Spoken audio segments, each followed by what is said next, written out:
Boa noite, irmãos. Eu quero saudar a todos com a graça e a paz do Senhor. Amém? Para mim é sempre uma alegria estar aqui com os irmãos, trazendo a palavra do Senhor. Agradeço o convite do nosso irmão missionário Carlos Eduardo, que nos fez para que pudéssemos estar aqui nessa noite com os irmãos, refletindo, cultuando a Deus acima de tudo, mas também refletindo sobre a sua palavra, sobre essa ocasião que nós rememoramos hoje. É bem verdade que todo domingo é uma celebração da ressurreição de Cristo. O nosso sábado, o nosso dia de descanso, é no domingo justamente por isso, porque é o dia em que Jesus ressuscitou. Mas na data de hoje, a igreja, de forma especial, de forma mais detida, mais concentrada, mais intencional, a igreja rememora um marcante fato, o fato central, que dá origem, poderíamos dizer assim, à fé cristã, que é a ressurreição de Jesus Cristo. Paulo vai dizer que se Cristo não ressuscitou, é vã a nossa fé, é vã a nossa pregação, nós permanecemos nos nossos pecados. Se Cristo não ressuscitou, Paulo diz que nós somos os mais miseráveis, desgraçados, infelizes de todos os homens. Mas não é assim, irmãos, porque Jesus Cristo ressuscitou e nós lembramos deste fato no dia de hoje. Eu convido os irmãos para que abram as suas Bíblias no Evangelho de São Lucas, capítulo 24. Evangelho segundo o evangelista São Lucas, o médico amado, Lucas 24. E nós iremos refletir nessa noite sobre os versículos 13 a 35, essa que é uma das passagens mais conhecidas dos evangelhos, que foi aquele episódio dos discípulos que caminhavam em direção a Emaús quando encontraram ali com o Cristo ressuscitado. Lucas, capítulo 24, versículos 13 a 35. Esse é o texto sobre o qual nós iremos refletir brevemente nessa noite. Todos aqueles irmãos que têm uma fé genuína certamente passaram, ou estão passando, ou passarão em um determinado momento, por ocasião na sua vida espiritual em que as coisas não andam muito bem. Não é verdade? Todo mundo que tem fé verdadeira em Cristo passará, ou pode até estar passando por momentos assim. Por momentos em que nós não sentimos alegria em ir para a igreja, momentos em que nós não sentimos prazer em ler a palavra de Deus, em ouvir a pregação da palavra, momentos em que nós não sentimos vontade de orar. E seria, irmãos, muita hipocrisia nós negarmos isso, porque seria negar a realidade. Os mais santos homens e mulheres de Deus que passaram por esse mundo, passaram por momentos assim. E nós temos vários exemplos ao longo da história da igreja de homens e mulheres crentes, sinceros, e que passaram por momentos de sequidão espiritual, de aridez, de estio. E é interessante que a linguagem que a Bíblia utiliza para esses momentos e a linguagem que a história da igreja consagrou sempre envolve a ideia de sequidão, de deserto, de trevas, de sofrimento. E como eu falei, vários servos e servas de Deus ao longo da história passaram por momentos assim. Um deles, o reverendo Dr. David Martin Lloyd Jones, ele até cunhou um termo para designar isso, e ele chamou isso de depressão espiritual. Tem até um livro que ele escreveu, que na verdade é uma coletânea de sermões que ele pregou sobre esse tema, depressão espiritual.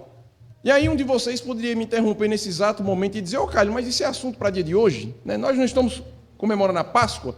Páscoa não é alegria, não é celebração, não é ressurreição. Então, por que você está falando aqui de tristeza espiritual, de abatimento, de frieza, de aridez, de depressão espiritual? Porque, irmãos, a ressurreição de Cristo está fortemente vinculada a isso.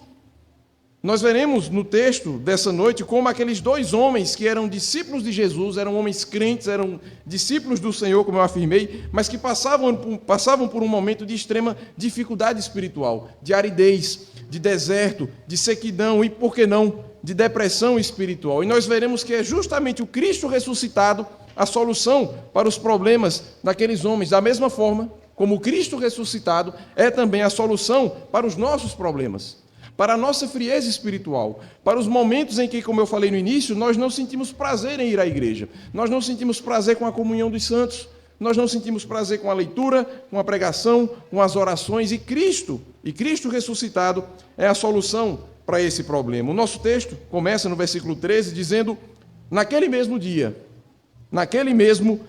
Ora, que dia é esse? E aí o nosso irmão Carlos Eduardo facilitou minha vida, porque colocou ali os versículos 1 a 12 como leitura da nossa liturgia. O mesmo dia que Lucas fala aqui no versículo 13 é o mesmo dia do versículo 1. É o dia em que Jesus ressuscitou. E aí, irmãos, a gente recapitula os eventos daquele famigerado dia. As mulheres esperaram o sábado passar, obedecendo à prescrição da antiga lei de Moisés, e no primeiro dia da semana elas pegam os aromas, pegam os ungüentos, os perfumes e vão em direção ao sepulcro. Na cabeça delas, Jesus Cristo ainda estava lá. Elas foram lá para fazer a preparação do corpo, foram lá para embalsamar o corpo do Senhor. E então vão lá aquelas mulheres em direção ao sepulcro, lá chegando, elas encontram a pedra removida. Primeiro espanto, é uma pedra daquele tamanho, necessário 15, 20 homens para empurrar. Como assim aquela pedra foi removida? E quando elas se aproximam do sepulcro, elas encontram ali seres angelicais que lhes dão a boa nova, que lhes dão a boa notícia. Olha, por que vocês estão procurando Jesus aqui? E não deixa de ser uma pergunta até irônica, porque era justamente lá que elas esperavam que ele estivesse. Afinal de contas, ele estava morto. E aí o anjo diz, não, ele não está aqui. Ele não está aqui, ressuscitou. Podem vir ver onde ele estava. E é interessante, irmãos, que algumas daquelas mulheres imediatamente voltam para contar aos discípulos o que viram. Uma delas fica, que é Maria Madalena.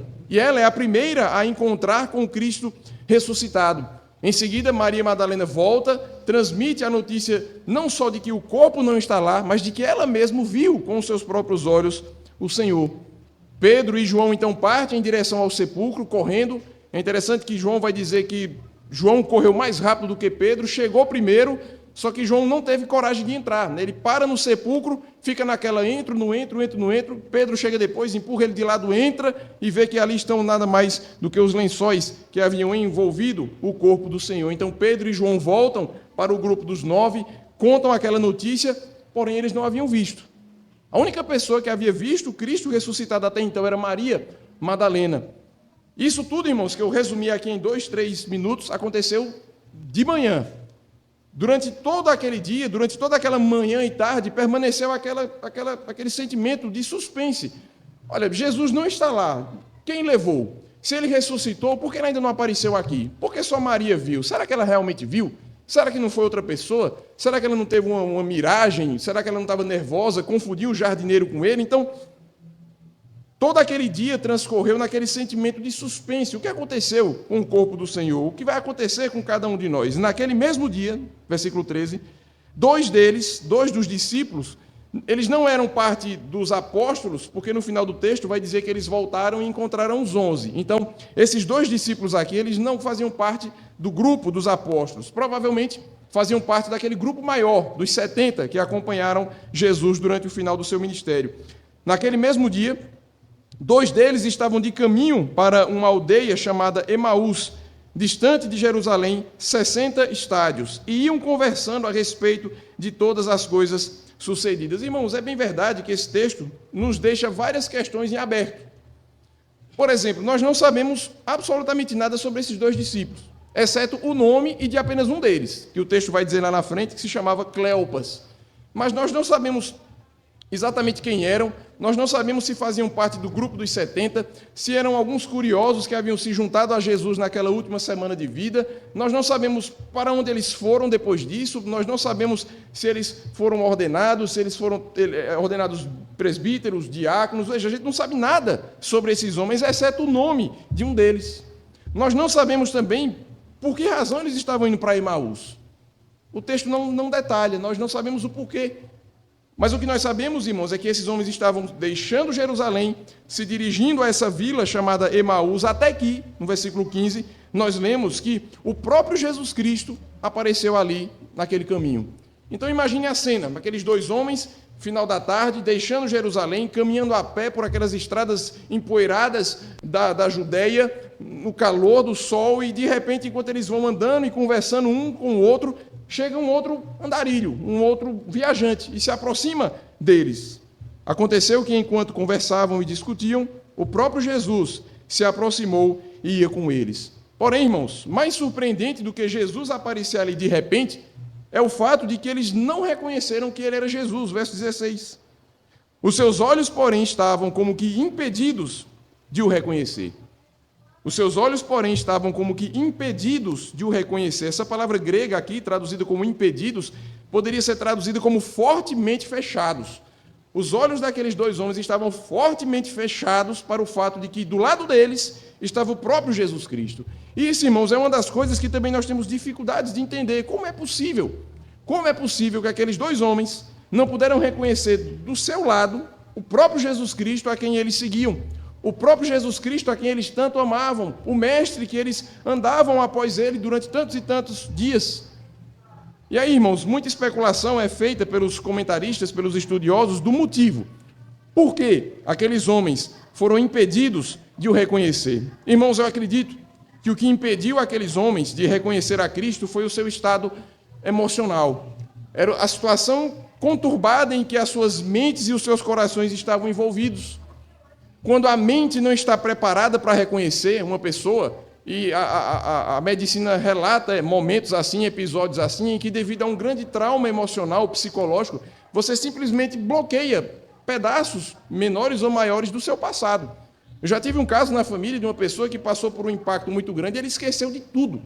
Não sabia quem era esposa, não sabia quem era filho, não sabia quem era pai, não sabia quem era mãe.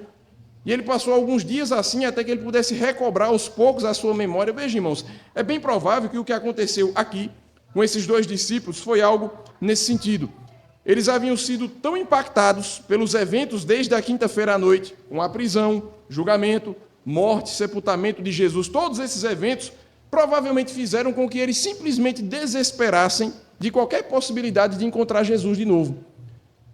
Eles não esperavam de maneira alguma que Jesus pudesse aparecer. Ora, ele estava morto, eles viram Jesus ser levado preso, viram Jesus ser condenado por Pilatos, viram ele ser açoitado no pretório, viram ele carregar a cruz, viram ele ser crucificado, descido da cruz, sepultado.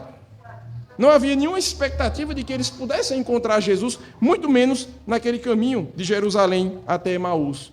O texto, irmãos, nos dá alguns detalhes daquilo que se passava no coração daqueles discípulos. Primeira coisa que o texto nos mostra é que eles estavam tomados de ansiedade. Versículo 17. Então lhes perguntou Jesus: o que é isso que vos preocupa? O que é isso que vos preocupa? E de que ides tratando à medida que caminhais? Vejam, irmãos, o coração daqueles homens estava tomado de preocupação, de ansiedade, de dúvida, de incerteza. Eles eram discípulos. E naqueles dias, irmãos, ser discípulo de Jesus implicava em deixar tudo para segui-lo. Não era assim que funcionava? Deixar tudo. Pedro e João deixaram as redes, Levi deixou a coletoria, Simão deixou o grupo de zelotes de que ele fazia parte. Veja, seguir a Cristo significava deixar tudo para trás e acompanhá-lo, literalmente, era ir aonde quer que fosse. Aqueles homens haviam deixado tudo para seguir a Jesus Cristo. Haviam deixado suas famílias, seus ofícios, suas cidades, e aí, irmãos, de repente, Jesus morre. Ora, o que vai ser de nós? Provavelmente eles conversavam isso um com o outro. Olha, o que é que vai ser de nós? Nós deixamos tudo para seguir aquele homem que nos prometeu o reino de Deus, que nos prometeu libertação, e agora ele está sepultado e já é hoje o terceiro dia. O que é que vai ser de nós? Que é isso que vos preocupa? E de que ides tratando à medida que o caminhais? Primeira coisa, irmãos, que nós notamos é que os seus corações estavam tomados de ansiedade, de dúvidas, de incertezas. Mas também, irmãos, aqueles homens estavam profundamente tristes. Versículo 17. Então lhes perguntou Jesus: o que é isso que vos preocupa? E de que ides tratando à medida que caminhais? E o texto diz que eles pararam entristecidos. Eles pararam entristecidos. A palavra grega, irmãos, traduzida aqui como entristecido, traz a ideia de uma tristeza que nasce do coração e que se manifesta no semblante. Imagina aí alguém com o rosto triste, os olhos sombrios, né? Os traços da sua face trazidos para baixo pela gravidade. É assim que a pessoa fica quando está entristecido. Ele curva a coluna, ele baixa a cabeça. A ideia da palavra grega aqui não é simplesmente uma decepção ou um cansaço, um enfado, não. É uma tristeza que nasce do coração e que se manifesta no semblante. O texto diz que aqueles homens pararam. É interessante essa observação, né? Eles estavam caminhando. Quando Jesus pergunta: o que é que vocês estão conversando aí? Eles param. É como se eles dissessem assim. E nós vamos ver no versículo seguinte: como assim? Você não sabe o que aconteceu? E eles param entristecidos. É como se aquela pergunta de Jesus trouxesse à memória daqueles homens tudo o que aconteceu desde a quinta-feira à noite. Talvez eles estavam conversando ali, tentando esquecer o assunto, conversando sobre amenidades, talvez tentando não se lembrar do que aconteceu. E Jesus, curiosamente, o próprio Jesus, que passou por tudo aquilo, Jesus dá uma de desentendido, né, e diz: não, o que foi que aconteceu? O que vocês estão conversando aí? E eles param entristecidos.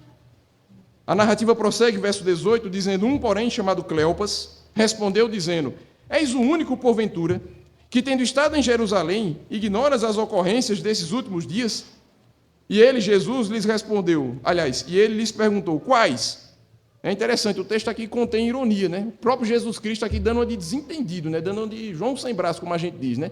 Como assim? O que foi que aconteceu, né? Acho que Jesus com as mãos para trás, para ele não ver uns cravos nas mãos, né? Como assim? O que foi que aconteceu? Não soube. Me conte, digam o que foi que aconteceu. Digam o que é que preocupa vocês. Por que vocês estão tão entristecidos? Por que estão tão preocupados? Eu quero saber. Me digam o que foi que aconteceu. E explicaram, verso 19. Você não sabe o que aconteceu? O que aconteceu a Jesus, o Nazareno, que era varão, profeta, poderoso em obras e palavras diante de Deus e de todo o povo? E como os principais sacerdotes e as nossas autoridades o entregaram para ser condenado à morte e o crucificaram, aqui eles dão um resumo de tudo o que aconteceu. Né? Ô, meu senhor, você não leu os jornais? Você não estava nessa cidade? Você não viu o que aconteceu? Você não tem o WhatsApp? Como assim? Você é a única pessoa que estava nessa cidade e não sabe o que aconteceu. Todo mundo só fala nisso e eles dão um resumão, né, dos eventos ocorridos desde a quinta-feira. E aí o que eu chamo a atenção dos irmãos aqui no verso 21. Ora, nós esperávamos que fosse ele quem havia de redimir a Israel. Mas depois de tudo isso, já é este o terceiro dia desde que tais coisas sucederam. Irmãos, aqueles 2 discípulos não apenas estavam tomados pela preocupação, não estavam apenas entristecidos, mas eles estavam desapontados, decepcionados. Veja, nós esperávamos. Eles não dizem aqui, nós esperamos, nós aguardamos, nós confiamos que ele vai dar um jeito. Não, o verbo aqui está no passado, no pretérito, né? Nós esperávamos. A palavra esperar aqui no grego vem de esperança. Aqueles homens depositaram todas as suas esperanças, todas as suas expectativas naquele homem. Como eu disse agora há pouco, que havia prometido libertação, que havia prometido redenção, que havia prometido a vinda do reino de Deus. Porém, como eles mesmos disseram, já é este o terceiro dia desde que tais coisas sucederam. Aqueles irmãos estavam, portanto, irmãos, desapontados, desesperançados, eles estavam frustrados. Por fim, irmãos, uma outra informação que nós temos acerca do estado de espírito daqueles homens é dado no decorrer da narrativa, verso 22. É verdade também que algumas mulheres das que conosco estavam nos surpreenderam tendo ido de madrugada ao túmulo e, não achando o corpo de Jesus, voltaram dizendo terem tido uma visão de anjos, os quais afirmam que ele vive. De fato, alguns dos nossos foram ao sepulcro e verificaram a exatidão do que disseram as mulheres, mas não o viram. Além, irmãos, da preocupação, além da tristeza, além da falta de esperança, aqueles homens sofriam com a falta de fé. Porque Jesus mesmo havia dito que ressuscitaria, não foi? 3 vezes, pelo menos 3 vezes antes de ser crucificado e sepultado, Jesus havia dito, olha, importa que eu vá a Jerusalém, seja entregue pelos principais sacerdotes, escribas, fariseus, seja julgado, crucificado e ao terceiro dia ressuscite. 3 vezes Jesus falou sobre isso. E aqueles discípulos certamente sabiam disso. Mas, irmãos, não apenas os avisos prévios de Jesus, mas aqueles 2 discípulos que estavam de caminho a Emaús, contavam, além das palavras do próprio Cristo, contavam com o testemunho das mulheres. Além do testemunho das mulheres, aqueles 2 discípulos contavam com o testemunho dos discípulos que foram lá e viram um túmulo vazio. Mas ainda assim, irmãos, eles não creram. Aqueles homens, irmãos, sofriam com uma fraqueza na sua fé. Eles não tinham fé suficiente para crer naquilo que Jesus disse, para crer no testemunho das mulheres, para crer no testemunho dos próprios apóstolos. Recapitulando, irmãos, preocupação, tristeza, desapontamento, falta de fé. Percebam que esses são os elementos que compõem o estado espiritual daqueles homens. E não é de estranhar, irmãos, portanto, que eles estivessem saindo de Jerusalém. Quando nós olhamos agora, em retrospectiva, nós até, de certa forma, compreendemos. O que é que tinha em Jerusalém? O que foi que sobrou naquela cidade? O que é que eles tinham que ver mais naquele lugar? Tomados de preocupação, tristes, sem esperança, sem fé, a única coisa que restou àqueles homens foi abandonar Jerusalém, dar as costas àquela cidade e tocar a nossa vida de outra forma. Vamos procurar o que fazer da vida, porque essa coisa de reino de Deus não deu certo. Aquele que disse que ia nos libertar, está morto. Aquele que disse que ia redimir a Israel, está preso. Ninguém sabe até onde foi parar o corpo dele. Por isso eles dão as costas a Jerusalém e procuram tocar as suas próprias vidas. Irmãos, essa descrição aqui não é simplesmente a descrição dos 2 discípulos de Emaús, mas isso descreve, irmãos, a cada um de nós nas nossas lutas espirituais. Muitos de nós passamos por momentos, como eu disse no início, de frieza, de apatia, de prostração, de abatimento. Nós não temos prazer em vir à casa de Deus, nós não temos prazer com a leitura da palavra, com os cânticos, com as orações. E seja qual for, irmãos, a causa disso, o fato é que nós nos encontramos numa situação parecida. E muitos de nós até cogitamos dar as costas a Jerusalém e seguir a nossa própria vida. Era o que esses homens estavam fazendo, juntando os cacos da sua experiência com Cristo e tentando seguir a sua vida agora por conta própria. E irmãos, essa é muitas vezes a nossa tentação também.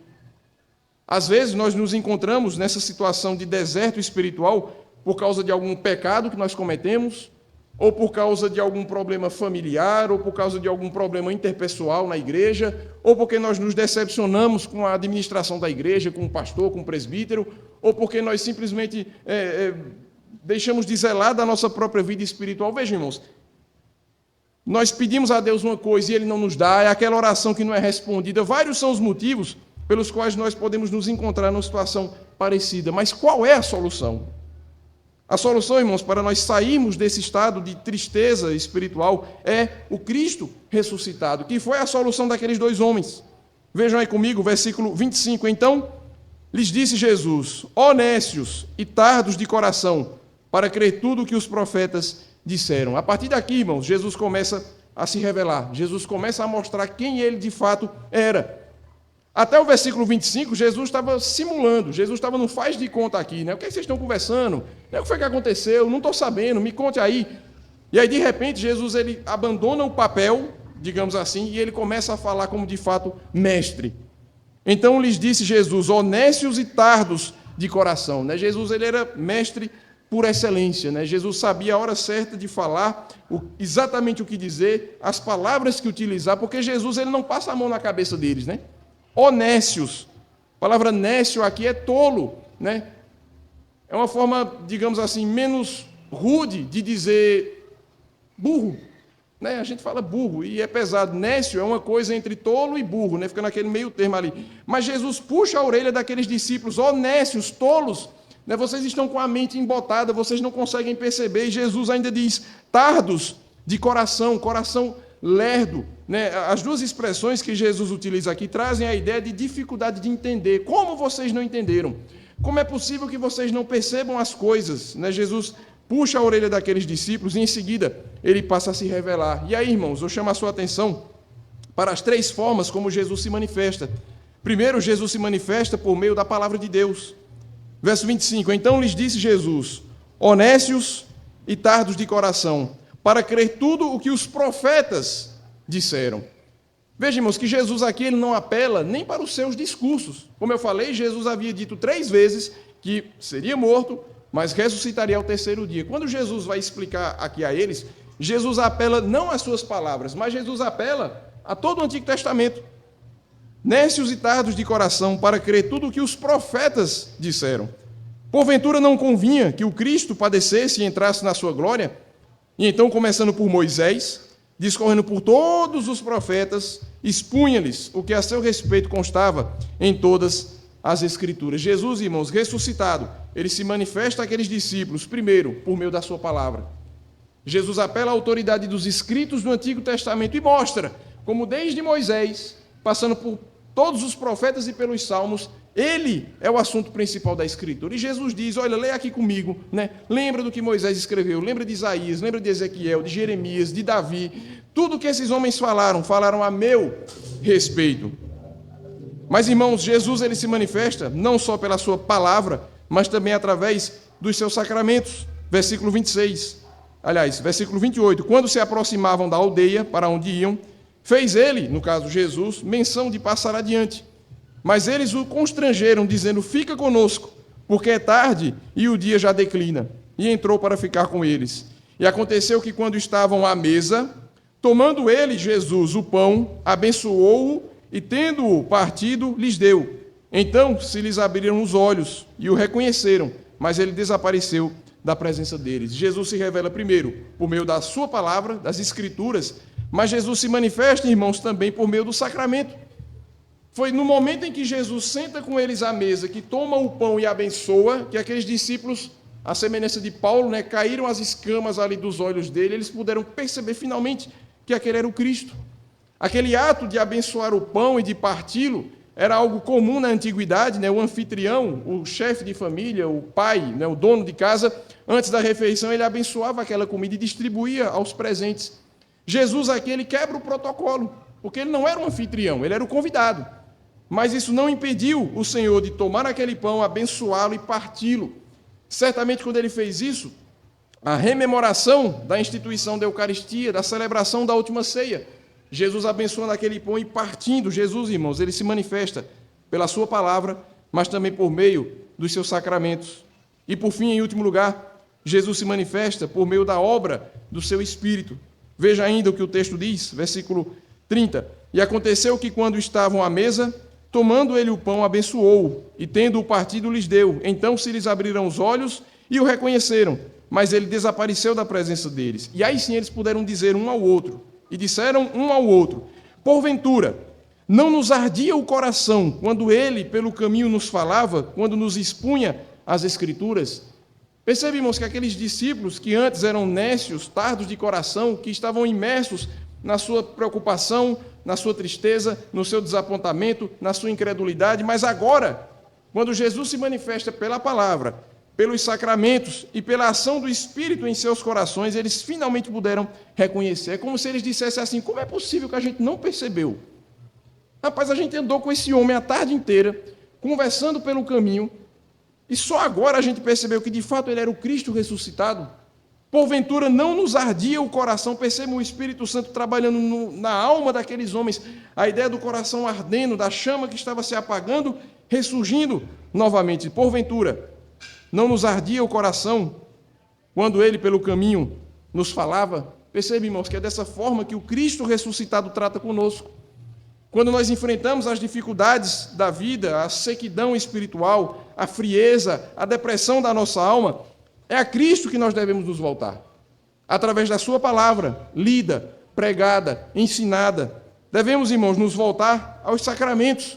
Lembre-se do seu batismo. Lembre-se da ceia que é servida para você, é o corpo e o sangue do Cristo. E também, irmãos, quando nós passarmos pelas dificuldades da vida cristã, nós devemos clamar que o Espírito Santo, o Consolador, o Paráclito, aqueça os nossos corações, porque sem ele, irmãos, nós não podemos resistir. A nossa fé, ela é frágil. A nossa fé, ela é fraca. Por mais que nós possamos estar vivendo num momento alto da nossa vida espiritual, como diz o apóstolo Paulo, aquele que pensa que está em pé, cuide, que não caia. E quando isso acontecer, nós devemos nos voltar para Cristo, na sua palavra, nos seus sacramentos e por meio da ação do seu Espírito. E aí, irmãos, eu concluo demonstrando aqui a reação, a reviravolta que houve na vida daqueles homens. Versículo 33. E na mesma hora, levantando-se, voltaram para Jerusalém. Percebe, irmãos, que eles fizeram isso imediatamente, naquela mesma hora. Era noite. Não se costumava viajar à noite naqueles dias. As estradas não eram seguras, não eram iluminadas. Tanto é que eles tiveram que parar a viagem no meio da noite, porque o sol já estava se pondo. Mas quando eles percebem que estavam com Jesus ressuscitado, eles decidem imediatamente, naquela mesma hora, voltar para Jerusalém. Não podia esperar, não tinha como esperar amanhecer, não dava para passar a noite guardando aquela informação consigo. Eles imediatamente voltaram para Jerusalém. Mais do que isso, irmãos, eles não foram simplesmente para a cidade de Jerusalém. O texto diz que eles, levantando-se, voltaram para Jerusalém e foram para onde estavam os 11 e os outros com eles. Eles foram para Jerusalém porque eram lá que estavam reunidos o povo de Deus. Eles buscaram a comunhão dos santos. Eles procuraram estar junto com os outros crentes. E por fim, versículo 35. Então, os dois contaram o que lhes acontecera no caminho e como fora por eles reconhecido no partir do pão. Aqueles homens, irmãos, não podiam guardar consigo a maior de todas as notícias, a mais bem-aventurada de todas as novidades, de que Jesus Cristo havia ressuscitado. Eles voltam para Jerusalém. Vejam, eles tinham dado as costas. Eles haviam deixado Jerusalém para trás. Seus sonhos haviam ficado para trás. As suas expectativas, eles estavam desiludidos, tristes. Mas agora, depois de encontrar com Cristo ressuscitado, eles voltam alegres, triunfantes, no meio da noite, conversando, cantando, correndo, não sei, mas foram para Jerusalém. E ali eles encontram os discípulos que estavam como eles estavam, tristes, trancados, com medo dos judeus. E ali, irmãos, eles contam a boa nova, a nova de que eles encontraram o Cristo ressuscitado pelo caminho. É isso, irmãos, que Deus requer de nós. Quando nós passamos ou passarmos pelas dificuldades da vida espiritual, busquemos a Cristo. O Cristo crucificado, que se revela na sua palavra, nos sacramentos e por meio do seu Espírito. E uma vez fortificados, uma vez ressuscitados juntamente com Cristo, nós podemos voltar para Jerusalém, viver junto com os irmãos e proclamarmos a todo mundo a novidade de que Jesus Cristo vive. Ele ressuscitou, ele não está morto e a maior prova disso somos nós. Nós estamos aqui porque ele vive. Nossa fé só faz sentido porque nós servimos a um Cristo vivo e que vive pelos séculos dos séculos. Amém. Irmãos, vamos responder a essa verdade pregada, professando a nossa fé. Eu convido os irmãos a se colocarem de pé para juntos nós recitarmos a declaração de fé que consta no boletim que os irmãos receberam. É o segundo parágrafo do credo niceno, confissão de fé que a igreja em todo o mundo professa. Essa é, irmãos, a fé, como diz o apóstolo João, que vence o mundo. Leiamos. Creio em um só Senhor, Jesus Cristo, Filho de Deus, nascido do Pai antes de todos os séculos, Deus de Deus, luz da luz, Deus verdadeiro de Deus verdadeiro, gerado, não criado, consubstancial ao Pai. Por ele todas as coisas foram feitas, e por nós, homens, e para a nossa salvação, desceu dos céus, e se encarnou pelo Espírito Santo no seio da Virgem Maria, e se fez homem. Também por nós foi crucificado sob Pôncio Pilatos, padeceu e foi sepultado. Ressuscitou ao terceiro dia, conforme as Escrituras, e subiu aos céus, onde está sentado à direita do Pai. E de novo há de vir, em sua glória, para julgar os vivos e os mortos, e o seu reino não terá fim. Amém. Louvado seja o nome.